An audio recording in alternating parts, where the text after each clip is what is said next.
Bonjour, moi c'est M. Johnson Mataboulou. Je suis représentant pays CARF RD Congo. Voilà, les raisons qui m'ont poussé, à adopter la synécoculture, c'est plus son aspect holistique. Puisque je me suis rendu compte que la méthodologie dont on applique dans la synécoculture est vraiment... Donc ça s'accommode à l'agriculture durable. Et à partir du moment où, pendant la formation, on nous a expliqué que les coûts de production en cinéculture est vraiment négligeable par rapport à l'agriculture conventionnelle. Ça nous permet d'avoir une rentabilité élevée, ce qui est différent à une production très élevée. Alors, en ce qui concerne les soutiens que nous avons reçus de CARF, il y a d'abord la formation en ligne que nous avons pu bénéficier, une formation vraiment très intéressante. Et puis, il y a l'appui technique qu'on a reçu pendant la visite de la délégation qui est venue du Togo, quoi. M. André et Mme Pélagie. On a quand même assisté à une formation technique sur terrain à Kinshasa, à l'Université pédagogique nationale. Et c'était très intéressant. Et ce qui m'a aussi édifié, il y a des amis avec qui nous travaillons en équipe qui n'ont pas participé à la formation en ligne, mais qui ont maîtrisé la démonstration, la simulation que Maman Pélagie avait donnée au niveau de l'UPEN, quoi. Bon, pour l'emplacement de notre ferme, ben, nous sommes dans la province du Congo central, non loin de Kinshasa, à plus ou moins 15 km de Kinshasa. Donc, à pied, vous pouvez faire 1h30 à 2h, vous arrivez déjà à Kinshasa. Et puis, au niveau de la ferme, nous avons notre point focal, un de nos points focaux, qui assure la gestion. Et puis, il y a aussi un de nos membres. Ils sont à deux. Vous les verrez dans la vidéo. Monsieur, présentez-vous, papa. Moi, c'est papa André Robert Malumba, et point focal qui s'occupe du côté technique sur terrain. Voilà. Ok. De l'autre côté, nous avons monsieur Kinzonzi. Présentez. Moi, s'occupe des questions techniques ici à la ferme. En dehors des arbustes et des arbres que l'on a plantés, nous avons eu à récolter des patates douces, oseille, morel noir, ciboule. Il y avait aussi des aubergines, citronnelles, feuilles de manioc, maïs, basilic. Et les basilics ont même résisté, tout comme la citronnelle.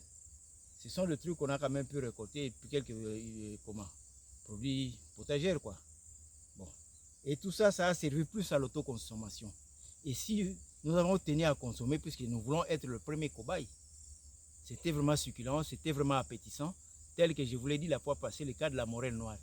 La morelle vendue actuellement sur le marché n'a pas vraiment son goût originel. Mais la morelle qu'on avait plantée, tout le monde a apprécié, les goûts étaient vraiment uniques. Bon.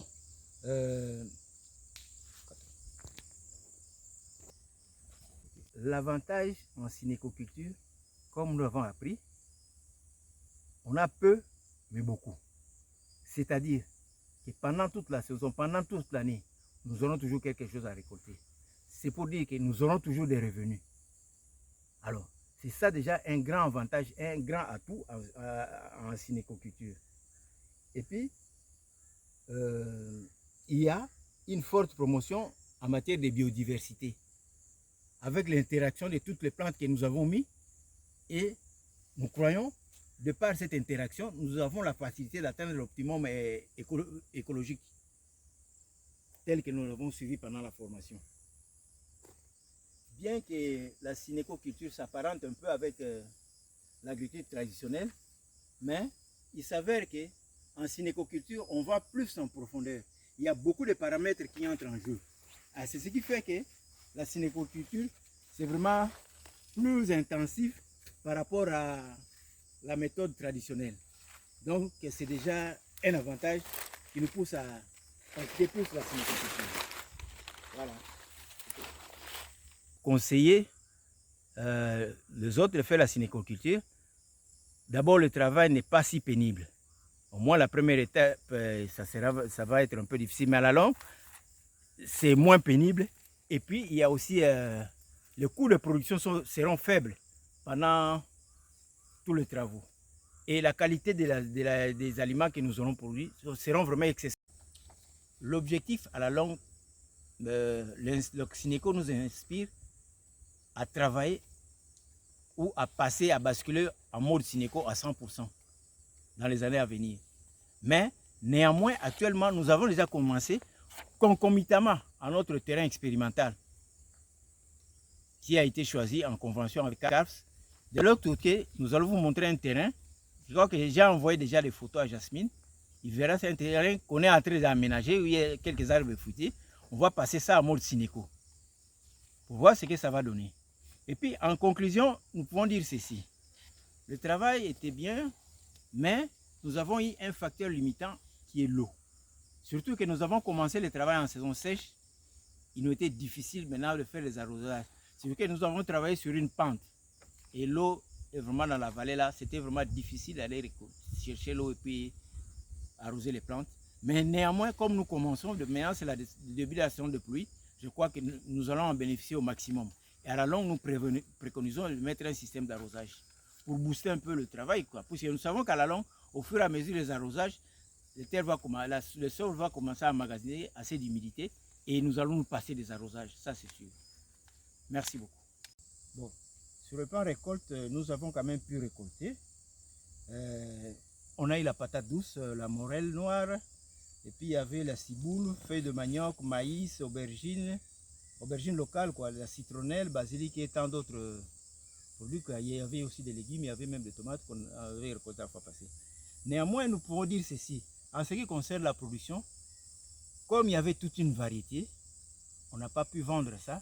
Nous avons plus consommé parce que c'était exceptionnel par rapport à son goût. Donc, on a préféré le consommer en famille. Bon. La partie que nous avons retenue comme terrain expérimental à Sineco, c'est un sol qui était vraiment très dégradé, inapproprié à la culture. Un sol très pauvre, avec une structure argilo-sableuse. À tel point que pendant la saison sèche, c'était vraiment une croûte, quoi. C'était très dur. Alors, et puis, sur le plan écologique ou bien du point de vue écosystème, pour le moment, c'est un peu difficile que nous puissions nous prononcer. Pourquoi? Parce que nous avons remarqué déjà qu'il y a un changement sur le sol. Le sol qui était dur, cette fois-ci, nous avons remarqué que le sol devient de plus en plus meuble, quoi. Donc, il y a facilité de travailler là-dessus. Donc, on peut conclure que le sol commence à devenir le plus meuble par rapport à son état originel. Maintenant, ça commence à... S'il faut conseiller la pratique de la synécoculture aux amis, je dirais ceci. D'abord, ils doivent retenir que les coûts de production sont tellement faibles par rapport au conventionnel. 2. La pénibilité, c'est-à-dire, disons, comment je peux m'expliquer? Le travail n'est pas tellement difficile par rapport au conventionnel. Dans la mesure où la synécoculture vous permet de produire aussi plusieurs plantes à la fois. Ou, à partir de là, vous aurez une production en fait diversifiée, quoi. Vous aurez toute culture potagère, ainsi de suite, même les arbres fruitiers à la longue. Mais, il faudra aussi retenir que nous contribuons, surtout en Sineco, à préserver la biodiversité. Et la biodiversité a un impact considérable sur notre santé.